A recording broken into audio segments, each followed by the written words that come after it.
The quiet is a physical thing, heavy and absolute, settling on the room like a shroud woven from judgment and expensive perfume. It follows his words, hangs in the air like smoke from a discharged weapon. My father sits at the head of the table, framed by the soft glow of the Christmas tree lights, his face a mask of paternal disappointment he wears so comfortably. Around us, the family freezes. My mother's hand stills on her wine glass. My brother, always the golden son, lowers his fork slowly. My sister looks anywhere but at me. "You're the only one," he says again, his voice low, resonant, utterly final. "The only one who never brought honor to this family. The carefully constructed facade I wear, the polite smiles, the nods, the forced laughter at Uncle David's tired jokes shatters. It doesn't crack, it explodes inward, shards of glass embedding themselves in my chest. The roast beef on my plate turns to ash. The festive red wine tastes like bitter vinegar." He doesn't raise his voice. That's his power. The quiet devastation. The implication that it's not just a current failing, but an inherent state of being. A fundamental lack, written into my bones. The air is suddenly too thin to breathe. The room feels both vast and suffocatingly small. All eyes, I feel, are on me, cataloging my failure. And in their stillness, I see their agreement. The silence stretches, a chasm opening at the dinner table. If you've ever felt like you didn't measure up, like the people who should see you the clearest only see your flaws, tell me in the comments. I read all of them. And if you haven't already, please subscribe. It helps me more than you know. Before that night, my life wasn't one of grand dramas or crushing defeats, just a persistent, low-grade hum of not enough. My family is built on a foundation of tangible success: doctors, lawyers, engineers, financiers. People who build structures, navigate complex systems, hold positions of undeniable respect in the eyes of the world. My father particularly values visible achievement, titles, the kind of honor that comes with a framed degree or a corner office overlooking the city skyline. It's not just about making money. It's about contributing to society in a way he understands, a way that reflects well on the family name. And me? I was the outlier. The one who sketched ideas in notebooks instead of studying for the bar. The one who saw connections between things others didn't, chasing concepts instead of credentials. I'd tried the traditional path for a while. Went to the right university, studied the expected subjects. But it felt like trying to force a square peg into a round hole, the edges scraping, never quite fitting. My heart wasn't in it. My mind wandered to possibilities, to creating something from nothing, to the messy, undefined world of startups and innovation. This divergence wasn't a sudden rebellion, it was a slow drift. A quiet realization that my definition of success, of contribution, was different. But in my family's eyes, different often translated to directionless. To lacking the necessary discipline, the gravitas, the drive that fueled their paths. They weren't cruel, not overtly. Just disappointed. Their questions about my future always held a subtle undertone of concern, a gentle nudge towards a more sensible, more honorable profession. I had a small company then, a fledgling tech venture built on an idea I passionately believed in. It was small, yes. It wasn't generating headlines or massive profits. It required long hours, took up all my mental space, and offered little in the way of immediate, recognizable honor. It was, in many ways, invisible to the world my family inhabited. It felt less like a career and more like a constant state of hopeful desperation. My desire wasn't initially about proving them wrong. It was about building something I believed in, something that felt authentic to me. It was about the quiet satisfaction of solving a complex problem, of creating value in a new way. I wanted their approval, of course. Every child craves that from their parents. But more than that, I wanted them to see me, to understand my path, to acknowledge that there were different ways to contribute, different forms of honor. Christmas dinner was always a performance. We gathered in my parents' stately home, the air thick with tradition and unspoken expectations. The conversation revolved around promotions, mergers, prestigious cases, academic achievements. I would offer updates on my company, usually framed vaguely, focusing on progress or user growth rather than hard numbers, because the hard numbers were still too small to impress. My contributions to the conversation were met with polite nods, perhaps a brief, slightly pitying smile from a relative. It felt like I was speaking a different language. This year, the air felt particularly charged. My older brother had just made partner at his law firm, a significant milestone celebrated with much fanfare. My sister's research project had received a grant that garnered local media attention. The contrast felt stark. And then my father, in his measured, quiet tone, delivered the line. It wasn't the content itself. I knew, on some level, how he felt. It was the setting. The absolute silence that followed. The way he articulated it so clearly, so definitively, in front of everyone. It stripped away any pretense, any lingering hope that he might see my efforts, my struggles, my quiet passion as having value. It reduced me to a single, damning label. The one who failed to bring honor. In that moment, surrounded by the warmth and light of Christmas, I felt a profound coldness. It wasn't just his disappointment. It was the public declaration of it. The quiet consensus in the room. It felt like a judgment handed down by a jury of my peers, my family, and the verdict was guilty of insignificance. Something inside me snapped. It wasn't anger, not immediately. It was a profound, aching hurt that solidified into something hard and sharp. The desire to build something I believed in was still there, but it was now intertwined with a fierce, burning need. A need to demonstrate, in a language they understood, that I wasn't defined by their narrow view of honor. That my path, unconventional as it was, could lead to something real, something significant, something undeniable. I remember the drive home that night through the quiet, snow-dusted streets. The car was cold, but I barely noticed. His words played on repeat in my head, each syllable a fresh sting. Never brought honor, never. Not just yet, not maybe someday. Never. It was a sentence without possibility of parole. I walked into my small apartment, the air stale and quiet compared to the festive warmth I had left behind. The blinking light on my answering machine felt like the only sign of life. On my desk sat the scattered papers, the half-finished code, the endless to-do lists of my company. It all looked pathetic suddenly, small and insignificant. The weight of his judgment pressed down on me, threatening to crush the fragile hope I had nurtured. For a few days, I moved through a fog of hurt and self-doubt. His words had found the deepest insecurity I possessed, the fear that I was fundamentally incapable, that my dreams were just naive fantasies. I questioned everything. Was he right? Was I wasting my time, chasing something that would never amount to anything tangible, anything honorable? The thought of giving up crept in, insidious and tempting. It would be easier, wouldn't it? To find a sensible job, to follow a prescribed path, to finally earn that quiet nod of approval.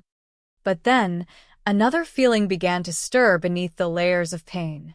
A quiet defiance. The insult wasn't just a critique, it was a dismissal of my entire being, of the very core of who I was and what I aspired to create. And that, I realized, was unacceptable. He didn't understand my world, my vision, the potential I saw. His definition of honor was too limited, too tied to the past.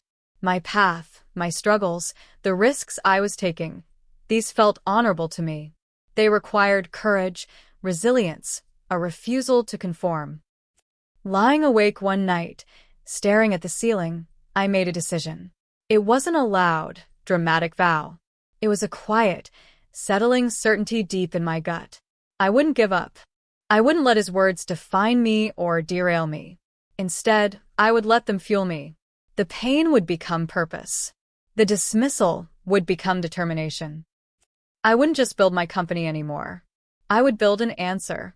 An undeniable, visible, screaming from the rooftops answer to his pronouncement. It wasn't just about business success. It was about reclaiming my own definition of honor and perhaps, just perhaps, forcing him to confront the limitations of his own. The early days after that night were a blur of renewed intensity. I funneled the sting of his words into endless hours of work. The small office space felt less like a workspace and more like a fortress. Every setback, every rejection, every closed door felt like an echo of his voice, a reminder of what was at stake. Funding was the first major hurdle, as it always is. I pitched to venture capitalists, angel investors, anyone who would listen. Most saw the vision but questioned the execution, the market, me. They saw a young and proven founder lacking the pedigree, the honor that came with a string of successful exits or connections to influential networks. Rejection felt personal, a confirmation of the doubts my family harbored. Interesting idea, but was the polite version of "you're not ready," which in my mind translated to "you're not the one." I remember one meeting vividly.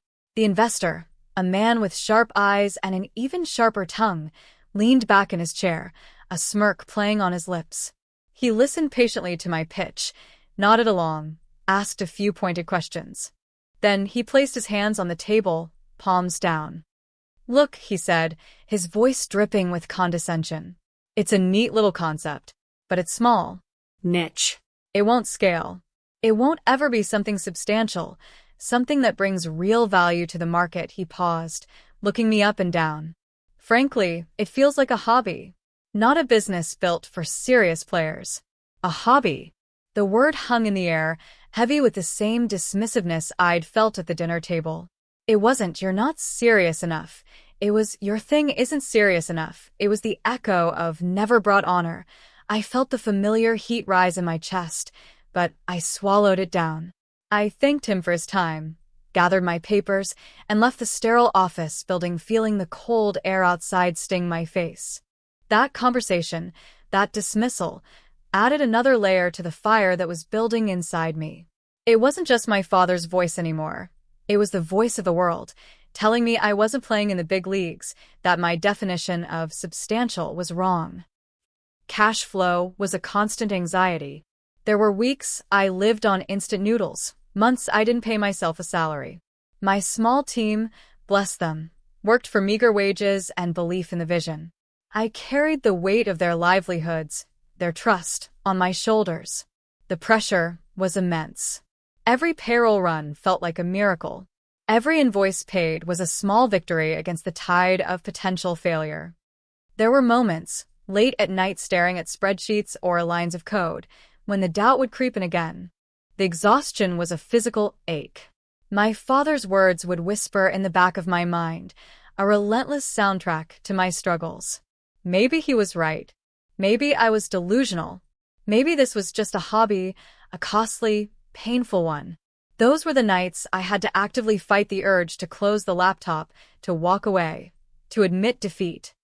But then, I would remember the silence at the dinner table, the look on my father's face, the feeling of being erased, and the defiance would surge again, a cold, clear flame pushing back against the darkness.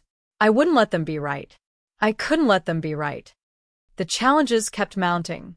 Competitors emerged, better funded, with more experienced teams. We faced patent disputes, supplier issues, technical glitches that threatened to derail months of work. It felt like navigating a minefield blindfolded. Every step forward was precarious, every success hard-won. There was a period where a larger, established company in a related industry took notice of us. This should have been a good thing, validation perhaps. But they didn't see us as a partner. They saw us as a potential acquisition, a small fish to swallow whole. Their initial offer was insultingly low, valuing our technology and team at a fraction of what I knew it was worth. They framed it as a lifeline, a chance for me to cash out and move on to something more stable, another subtle suggestion that my venture wasn't built for the long haul. Their lead negotiator, smooth and condescending, spoke of synergies and integrations, but what I heard was erasure. They wanted our tech, yes, but they had little respect for the vision behind it, the potential I saw. Accepting their offer would have been the sensible, financially prudent thing to do according to conventional wisdom, the kind of move my family would likely have applauded as smart business. But it would have felt like a surrender, a confirmation that my ambition could only exist within the framework of a larger, more honorable entity. It would have been admitting that my hobby wasn't worthy of standing on its own. I walked away from the negotiation. It was a terrifying decision. It meant rejecting financial security, turning down a chance to escape the constant pressure cooker I was in. It meant betting everything on my ability to scale the company independently, a path fraught with exponentially greater risk. My advisors, those few I had, were split. Some supported my belief. Others thought I was foolish, letting ego get in the way of a pragmatic exit. The external pressure was immense, but the internal conflict was even greater. Was I being brave, or just reckless? Was this determination, or just pride? This decision felt like a midpoint shift, a fundamental change in strategy and mindset. It wasn't just about surviving anymore, about building a small, viable business. It was about building something significant, something that could not be ignored, dismissed, or swallowed. I needed to prove that my vision, my path, my definition of value was not just valid, but powerful. The insult of my father's words, the condescension of the investor, the quiet doubt from my family, they all coalesced into a fierce resolve. I wasn't playing defense anymore. I was going on the offensive. I wouldn't just build a company. I would build a statement. I needed a breakthrough, something that would propel us from a promising startup to a recognized player. The technology was solid, the team was brilliant, but we lacked visibility, the kind of validation that money and traditional connections provide. The market was crowded, and getting our message heard felt like screaming into a hurricane. The deepening crisis hit when a crucial partnership deal, one that would have provided much-needed funding and market access, fell through at the last minute. The partner company, citing internal restructuring, backed out after months of negotiations. It wasn't just a lost opportunity, it was a devastating blow to our finances and morale. We were left scrambling, facing a rapidly dwindling cash reserve and a growing sense of despair. The weight of it felt crushing. I had pushed so hard, taken such risks, poured every ounce of my energy and belief into this venture. And now it felt like it was all unraveling. The late nights, the sacrifices, the emotional toll, it all seemed for nothing. The fear I had wrestled with after the Christmas dinner resurfaced, stronger than ever. The fear that I wasn't cut out for this, that my father's judgment was correct, that I was destined to fail, quietly and without honor. I sat in my sparsely furnished office, the city lights blurring outside the window, and felt a profound sense of isolation. The phone hadn't rung all day. The inbox was full of problems. The bank account balance was a cruel joke. It felt like I was standing at the edge of a cliff, the wind whipping around me, the chasm of failure yawning below. This was it, I thought. The end of the line. The moment I had dreaded. The one that would confirm every doubt, validate every criticism. I could walk away now. Cut my losses. Tell the team it was over. Find that sensible job. The path my family had always wanted for me. It would be an admission of defeat, but perhaps a necessary one. The exhaustion was bone deep. The fight felt impossible. But then a flicker. Small, fragile, but there. A memory of the fire that had been ignited by my father's words. A memory of the promise I had made to myself in the cold car that night. Not to prove him wrong, not entirely, but to refuse to be defined by his limited vision. To fight for my own version of honor. The alternative wasn't just failure, it was surrender. It was letting the narrative of my life be written by someone else, by their expectations and their judgments. And I couldn't do that.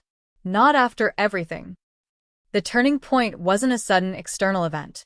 It was a quiet, internal hardening. Sitting there in the dark, facing the abyss, I felt something shift within me. The fear didn't vanish, but it was overtaken by something colder, sharper. A fierce, protective instinct for the vision I had fought for the team who had trusted me. I wouldn't walk away. Not like this. If we were going down, we would go down fighting. And maybe, just maybe, there was still a way. A long shot. A desperate gamble. But a chance. I started working the problem. Not from a place of panic, but from a place of cold, quiet determination. I reviewed everything, every contact, every possibility, no matter how remote. There was one thread, thin and fragile, that I had dismissed before. A long-shot proposal sent to a global advertising agency, suggesting a novel use of our technology for a major campaign. It had been a Hail Mary, sent months ago, met with polite silence. Most people would have let it go. Too improbable. Too big. But in the face of total collapse, improbable was the only option left. I spent the rest of the night, and the following day, refining that proposal, injecting it with the passion and conviction that had been tempered by fire. I reached out to every contact I had, leveraged every weak connection, pulled every possible string to get that proposal in front of the right person, one last time. It felt like pushing a boulder uphill with my bare hands. The odds were astronomical. The chances of success felt infinitesimally small. But it was a path forward, however narrow. It was choosing to fight. The waiting was agony. Every email notification, every phone call sent a jolt of adrenaline through me. Days bled into a week. The silence felt deafening, a mirror of the silence at that Christmas dinner. Had I misread the situation? Was this just another dead end, a final, desperate act before the inevitable collapse? Then an email arrived.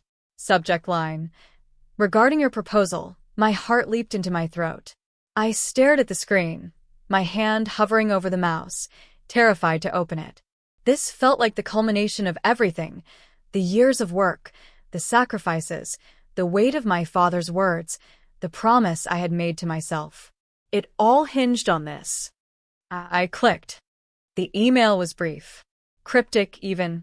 They were interested. More than interested. They saw the potential. They wanted a meeting. Immediately. Not a phone call, not a video conference. An in-person meeting in New York. New York. The city that symbolized ambition, scale, the global stage. It felt surreal. A glimmer of hope in the crushing darkness. But it was just a meeting. It could lead nowhere. I cautioned myself against getting my hopes up. Yet, a different feeling began to bloom in my chest, a quiet sense of purpose. This wasn't just about securing a deal anymore. This was about something more. The flight to New York felt like crossing a threshold, leaving behind the familiar struggles, heading towards a possibility that felt both exhilarating and terrifying. The city itself was overwhelming, a concrete jungle buzzing with an energy that was both intimidating and inspiring. It felt like the polar opposite of the quiet, judgmental world I had grown up in. The meeting was intense. I sat across the table from a room full of sharp, experienced executives. I pitched with everything I had, not just the technical details, but the vision, the passion, the story behind the technology.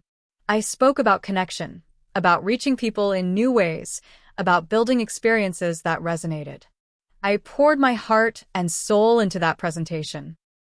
They listened, asked questions, their expressions unreadable. It was impossible to gauge whether I was succeeding or failing. When I finished, there was a moment of silence, just like at the Christmas dinner. But this silence felt different. It wasn't heavy with judgment.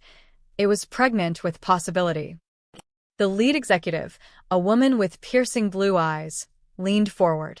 "We think," she said slowly, deliberately, "that this could be revolutionary. It's exactly the kind of out-of-the-box thinking we need."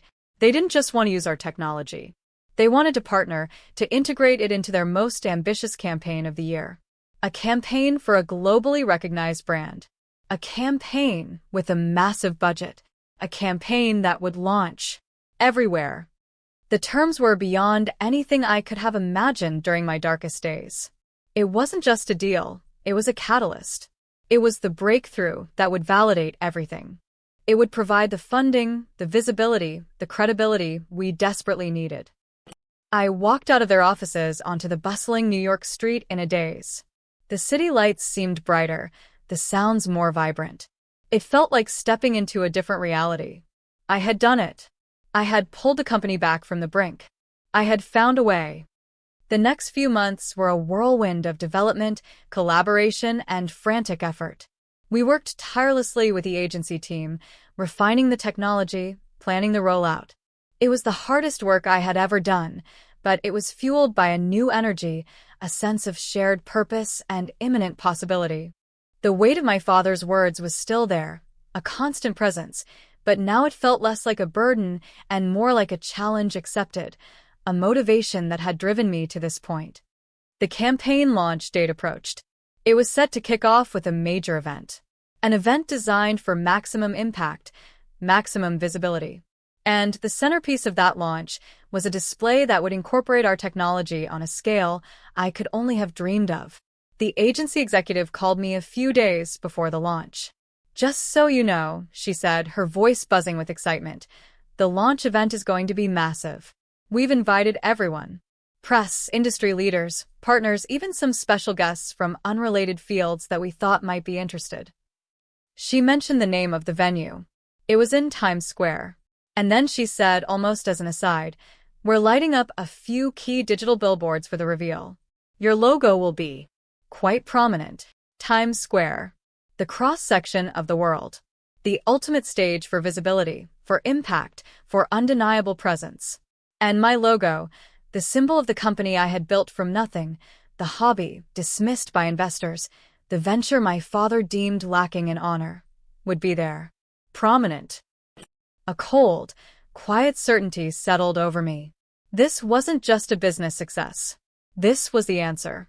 The plot twist. My father's definition of honor was rooted in tradition, in established structures, in the quiet respectability of old-world professions. My path was the opposite, disruptive, unconventional, built in the chaotic, unpredictable world of technology.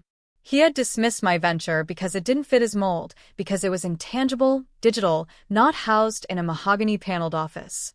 He couldn't conceive of how something like this could ever bring honor. And now, this very thing he had dismissed, this abstract collection of code and ideas and relentless effort, was about to manifest on the largest, most visible stage imaginable.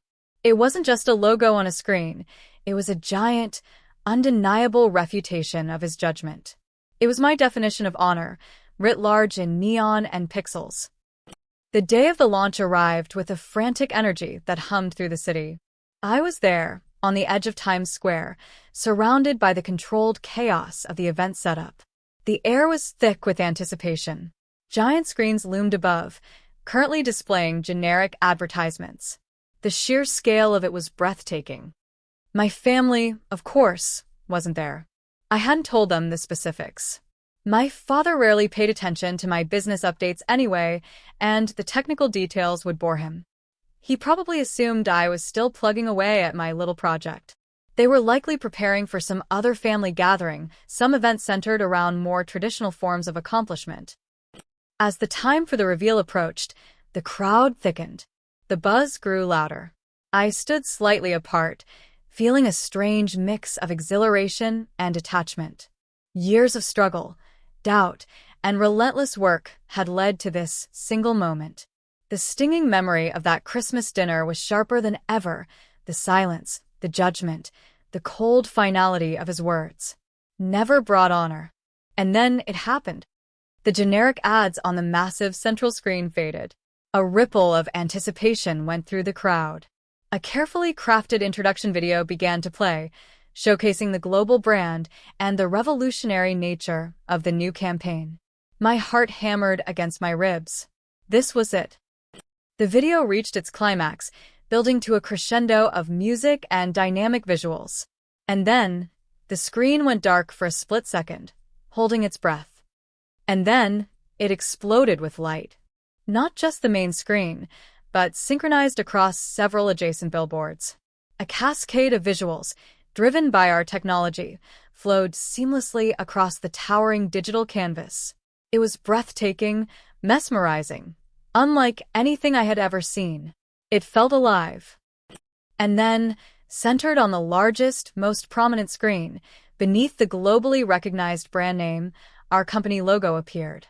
Not small, not tucked away. Large. Bold, undeniable, illuminated against the backdrop of the world's most famous intersection. It wasn't just a logo. It was a statement, a declaration. It pulsed with the energy of every late night, every rejection, every sacrifice. It was the physical manifestation of the honor I had built, not through traditional titles or established paths, but through relentless innovation, fierce determination, and a refusal to be defined by someone else's limitations. A wave of something powerful washed over me. It wasn't just triumph. It was vindication. Cold, pure, and absolute. I pulled out my phone. I knew my father and probably other family members would be watching the news, perhaps scrolling through financial sites or major news outlets. They would see the coverage of this massive launch. They would see the pictures, the videos. They would see the brand, and they would see my logo displayed in a way that demanded attention, that announced presence, that screamed significance. His words were, "Never brought honor." He saw honor only in established, tangible, conventional success. He dismissed my venture as something that could never achieve that.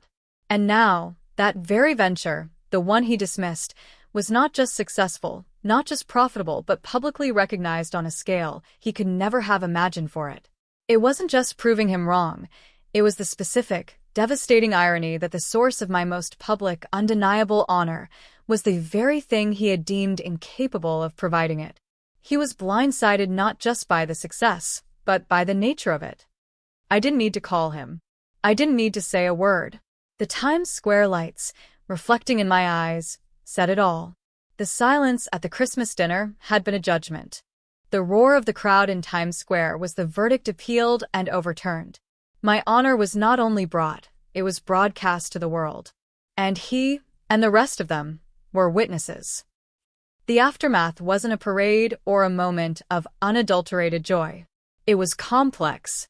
The immediate feeling was a cold, quiet satisfaction, a sense of profound relief that the weight had finally lifted.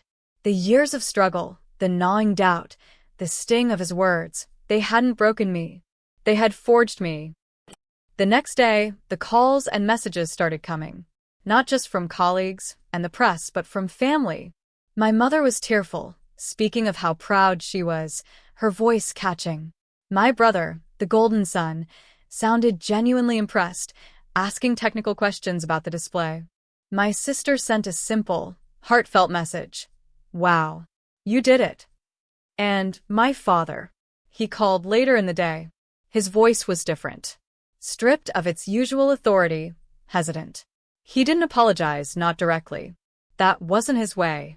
Instead, he spoke about the scale of the launch, the complexity of the technology. He used words like impressive, significant, remarkable, words he had never applied to my work before. He didn't mention honor. He didn't need to. It hung in the air between us, the unspoken elephant in the room. His silence on that word spoke volumes. He saw now. Not the honor he had expected, not the kind he understood, but a different kind. An honor earned through relentless effort, through carving my own path, through building something from nothing and putting it on the world stage. The twist wasn't just that I succeeded. It was that the very source of my honor was the path he had dismissed, making his initial judgment look not just wrong, but short-sighted. I didn't gloat. There was no need. The Times Square billboard had done that for me. My response was quiet, measured. I answered his questions politely, spoke about the team's hard work, acknowledged the challenges. I didn't need his validation anymore. The validation came from within, from the knowledge of what I had overcome, from the shimmering light of my logo thousands of miles away. The wound from that Christmas dinner will always be a part of me. It was a painful catalyst, a dark fuel that propelled me forward. Success born from pain is a complicated thing. The victory is sweet, but the scar remains. My relationship with my family is different now. There's a new respect, yes. But the easy warmth, perhaps, was lost somewhere along the way. I proved myself, not just to them, but to myself. And that is the most valuable honor of all. It wasn't the destination, the Times Square moment, that defined me. It was the journey, the struggle, the refusal to be broken. If this story hit close to home, I'd love to hear your version. Drop a comment with where you're listening from and what time it is. And thank you for being here. Subscribing helps bring more of these to life.